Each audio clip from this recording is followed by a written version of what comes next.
विद्यार्थ्यांनी फी भरली नाही म्हणून शाळेतल्या प्रशासनाने त्यांना थेट पोलिसात नेलं। ही घटना आहे सोलापुरातील। यावेळी पालकांनी आंदोलने देखील केली। बघूया हा सविस्तर वृत्त।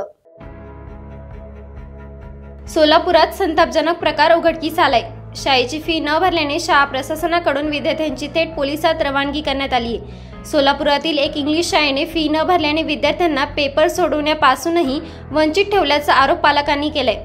शाळा प्रशासनाच्या मनमानी कारभाराविरोधात पालकांनी आंदोलने केलीत। याची तक्रार शाळा प्रशासनाने पोलिसात केली। या तक्रारीची दखल घेत पोलिसांनी पालकांसह विद्यार्थ्यांनाही पोलीस व्हॅनमधून पोलीस स्थानकात नेले। घडलेल्या प्रकाराबद्दल जिल्ह्यात संताप व्यक्त केला जात असून शाळा प्रशासनावर कारवाईची मागणी करण्यात येते। विद्यार्थ्यांची संपूर्ण फी भरलेली असतानाही काही विद्यार्थ्यांविरोधात शाळा प्रशासनाने आकासाने कारवाई केल्याचा आरोप पालकांनी केलाय। तसंच या विद्यार्थ्यांना दमदाटीही करण्यात आली।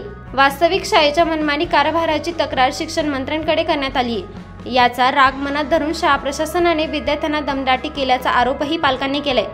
शाळा प्रशासनाने मात्र पालकांचे हे सर्व आरोप फेटाळून लावलेत। विद्यार्थ्यांचे पेपर पूर्णपणे सोडून घेतल्याचा दावा शाळेने केलाय। दुसरीकडे पालकांच्या सांगण्यावरूनच विद्यार्थ्यांना पोलीस व्हॅनमधून नेण्यात आल्याचा दावा पोलिसांनी केलाय।